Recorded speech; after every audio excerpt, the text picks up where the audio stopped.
Olá! Hoje a gente vai mergulhar fundo em um gigante do futebol brasileiro, que, olha, está em plena ebulição, o Vasco da Gama.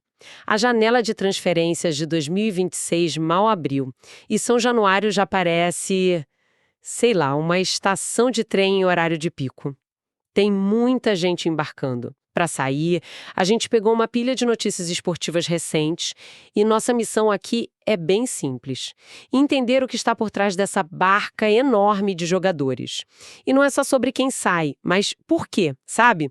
O que essa faxina toda sinaliza para o futuro do clube. Antes de mais nada, vascaíno, deixa o like para fortalecer o gigante.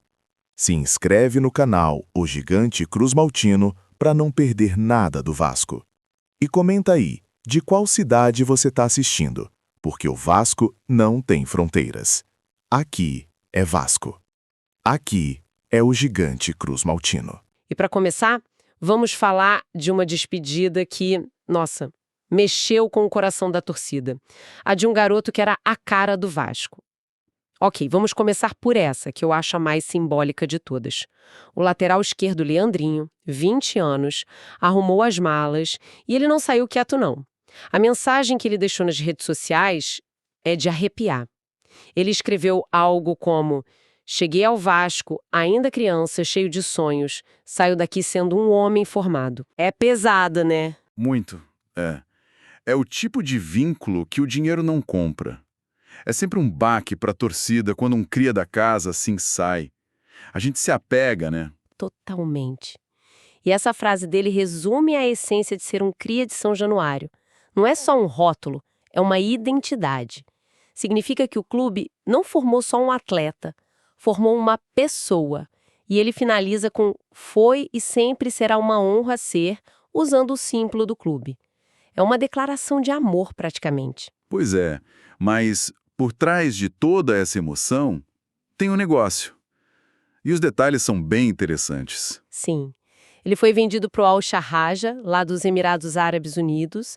A venda foi de 1,5 milhão de dólares, isso dá uns 8 milhões de reais, mais ou menos, e pagos de forma parcelada. Certo, 8 milhões.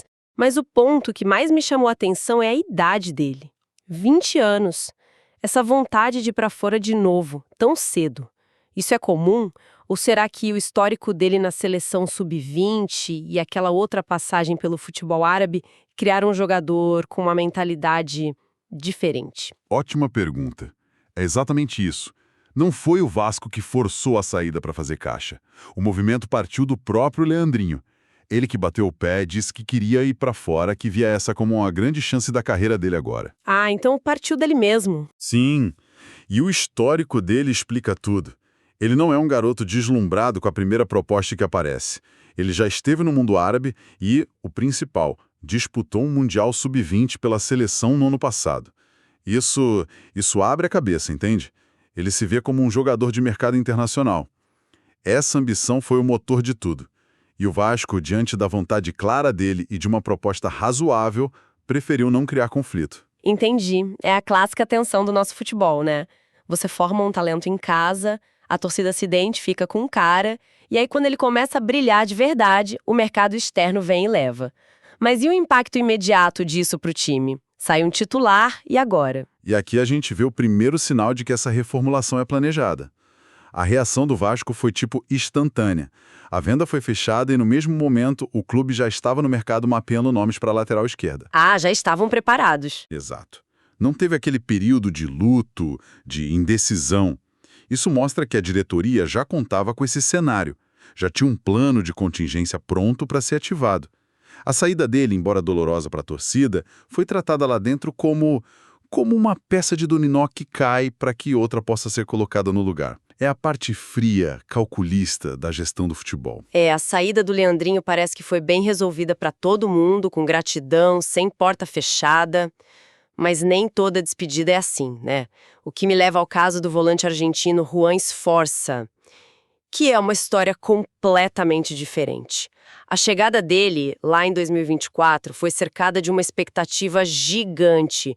Uma das maiores promessas da Argentina, uma aposta bem alta da 777 Partners. talvez esteja sendo revisto agora. A estratégia da 777 era clara: investir pesado em jovens com alto potencial de revenda. Esforça se encaixava perfeitamente. Só que o campo não correspondeu à planilha. Exatamente. Os números dele até parecem ok se você olhar rápido. 44 jogos, 1 gol, 1 assistência. O problema não é o número, é a performance. A percepção geral é que ele nunca se adaptou ao ritmo frenético do futebol brasileiro. A intensidade, a velocidade, ele parecia sempre um tempo atrás da jogada. E aquele empréstimo para o Juventude no ano passado era para ser a solução, mas acabou virando parte do problema, certo? Virou a confirmação do problema. A ideia era que, num time com menos pressão, ele ganhasse a tal rodagem, se adaptasse. Não aconteceu.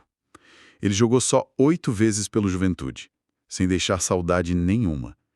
Então o Vasco começou 2026 com um ativo caro, com salário em dólar, contrato longo, mas que tecnicamente não entregava. E nem tinha mercado para uma venda direta que recuperasse o investimento. Um verdadeiro abacaxi para descascar. Exatamente. Peraí, então não foi uma venda simples. As notícias falam em empréstimo para o Talheres, do Carlos Tevez, mas com opção de compra e o Vasco ainda mantendo uma parte. Me explica isso, porque parece uma engenharia financeira bem complexa. O que o Vasco realmente ganha com isso? O que o Vasco ganha é tempo e uma saída inteligente. Isso é gestão de crise de ativos no seu estado mais puro. O clube está basicamente transformando um prejuízo que era quase certo numa aposta de baixo risco.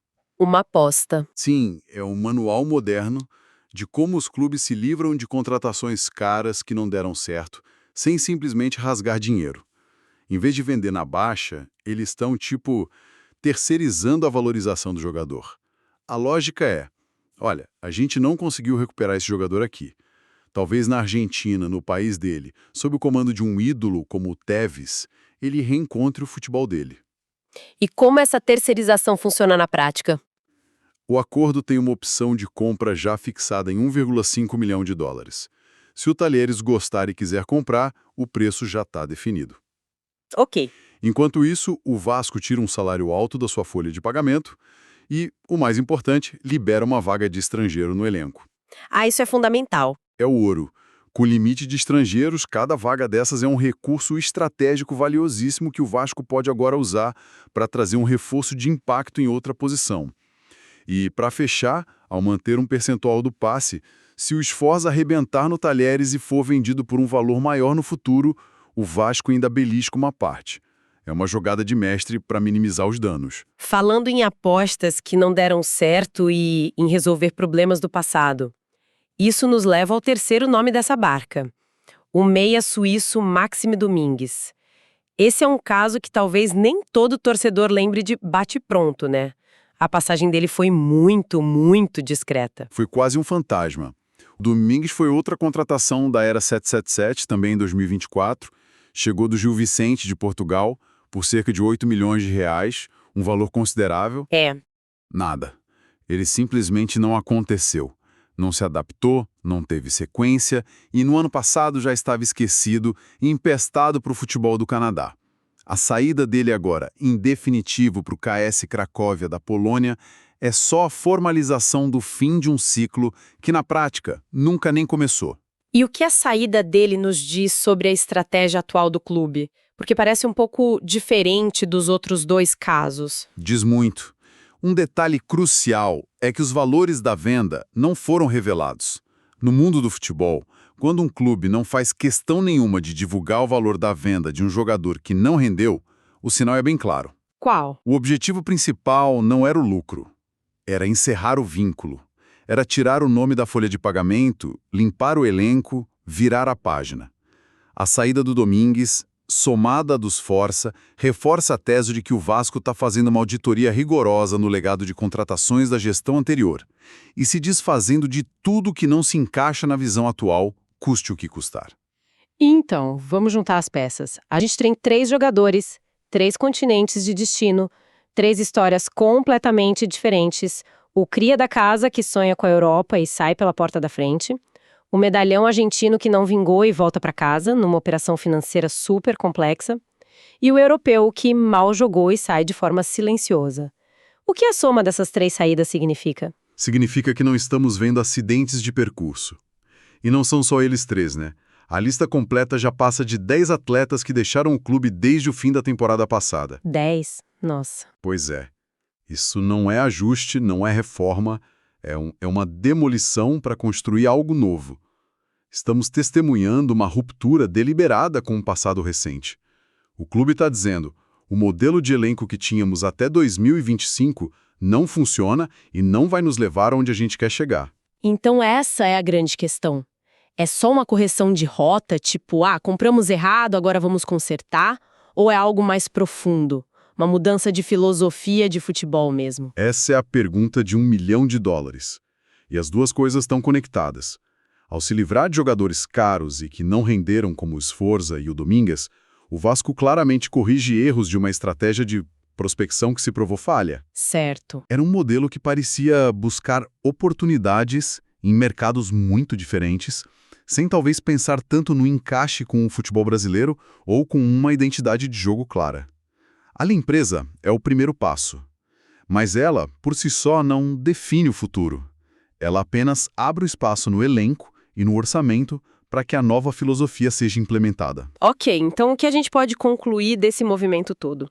A sensação que fica é de um clube no divã, sabe? Olhando para o próprio passado recente e decidindo o que quer ser quando crescer. Exatamente. O Vasco está num ponto de inflexão. A saída do Leandrinho mostra que o clube ainda precisa vender seus talentos da base para se financiar, uma realidade dura. As saídas de Sforza e Domingues mostram um clube tentando se livrar dos esqueletos no armário de uma gestão anterior. Juntas, elas pintam o retrato de um recomeço, forçado talvez, mas muito necessário. Recapitulando o que a gente viu, então.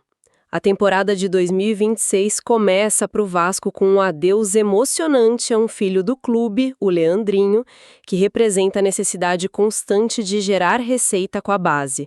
Ao mesmo tempo, o clube executa uma operação complexa para se desfazer de uma aposta cara que não deu certo, o Sforza, mostrando uma nova inteligência na gestão de ativos. E, por fim, limpa o terreno com saídas discretas como a de Domingues, encerrando capítulos que mal foram escritos. O quadro geral é de uma reestruturação profunda, uma tentativa de virar a página de forma definitiva. Isso nos deixa com uma provocação para o futuro. Com tantos jogadores saindo e o clube declaradamente no mercado para contratar, a grande pergunta que fica não é mais quem sai, mas qual é a cara do novo Vasco que vai nascer desses escombros. Essa reformulação é apenas uma reação, um conserto de erros do passado, ou é o prólogo de uma visão de futebol totalmente nova, com um perfil de atleta, uma filosofia de jogo e uma identidade que a gente ainda não conhece? As próximas semanas e as novas contratações, elas não serão apenas reforços, elas serão as respostas.